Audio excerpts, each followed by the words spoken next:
From the back, I put my finger in the centre of the neck and just use my comb to that finger, and hopefully we should have a nice centre part. And then I'm just going to pop this side into a ponytail. Now those of you that have watched my videos a few times will know that I love this product. It's a dry wax spray by Sexy Hair. And can you see that Abby's just got a few flyaways there? So if you just cover your face 1 sec, smudge. You don't need a lot of this, guys. Don't spray too closely either. So quite far back, just a little misting over that hair, just at the top there. That's all you need, okay?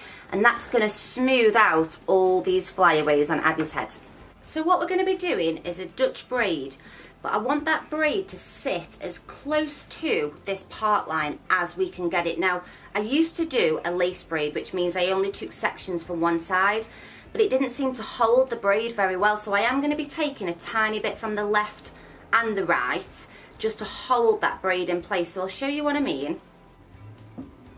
So we're going to start our Dutch braid, guys, but what I've done is I've come to the opposite side of Abby's head because I really want this braid to sit as close to, and sometimes when you stand on the other side the braid just kind of works its way more to the right.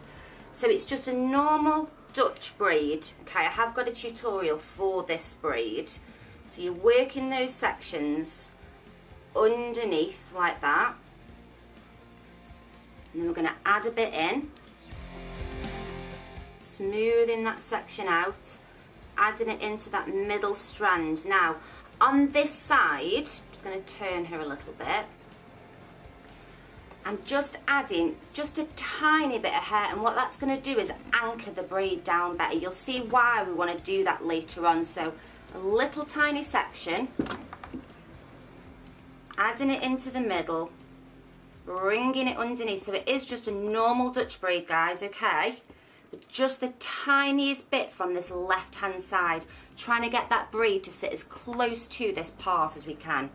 And you're just going to keep on braiding like that all the way down the hair.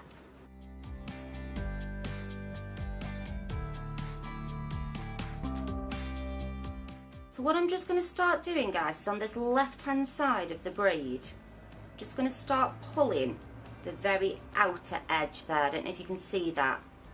So I kind of want it to be a bit loopy, but I can do that at the end. So I'm just going to start teasing it out. It will make sense, I promise.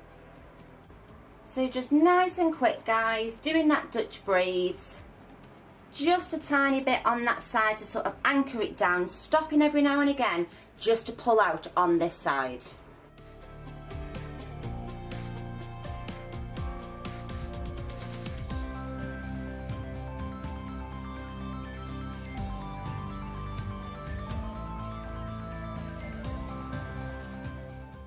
And then I'm just going to pop a little elastic in there, guys.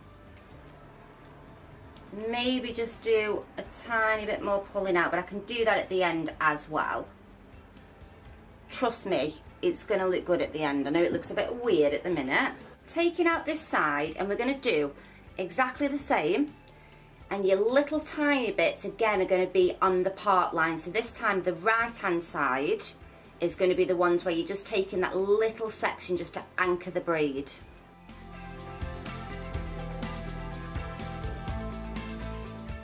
So taking those sections under, guys, tiny bit from this side.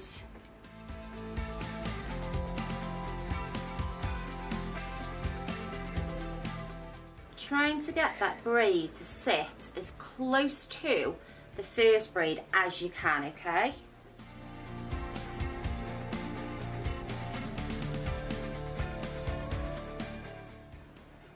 Can you see how I'm angling my hands, almost pointing this way, to really try and get that braid to sit over to the right? So again, just working your way down the hair. I'm not taking too much time to make sure this braid looks super neat because I kind of want it to look a little bit messy. Remembering, guys, to pull out, but this time it's going to be these right hand sections of your braid.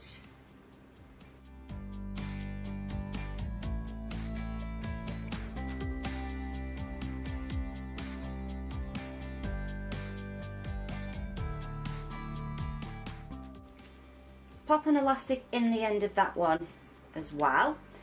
So guys, you're left with two quite crazy, a little bit boring looking braids really, but this is where it's going to change.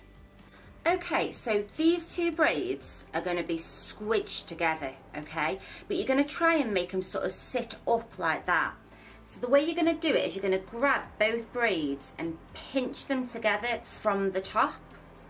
And then going to take a small hair grip and just kind of weave that down the centre, catching on both sides, okay? But don't let it go yet because the braid's going to be too heavy, because we're going to pin all the way down this braid, okay?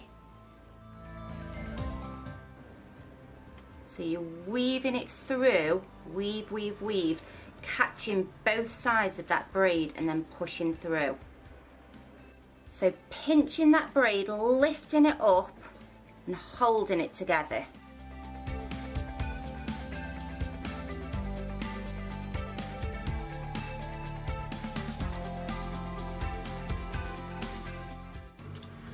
So what I want you to do now is have a play around with how big you want this. So you might just want to leave it there, or you might want to go kind of like more avant-garde, crazy. Maybe it's crazy hair day at school, maybe it's a festival, and you can just pick these loops up and pull them to the size that you want them to be.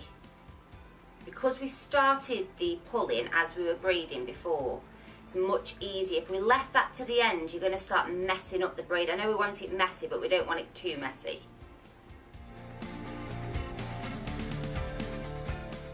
When you're happy with your pulling out, guys, you're just going to nip that braid right at the base of the neck, pop a bobble in, take these elastics out. So those of you that know me know that I like to add a little bit of back comb into this pony, but it's completely optional. You don't have to do this bit.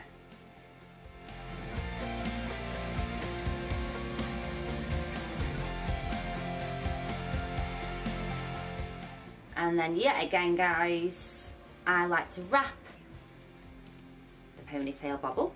So I'm just taking that strand of hair, wrapping it around, pinching it at the back and then putting an elastic in.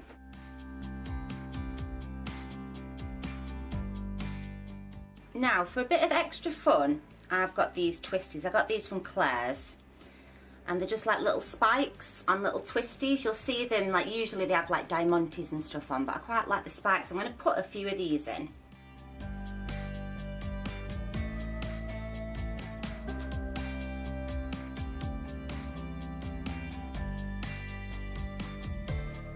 So thank you for watching, guys. Abby is actually coming down with a really bad cold, so she's done really, really well this video, so thanks so much. And we'll see you next Wednesday for another video. Bye!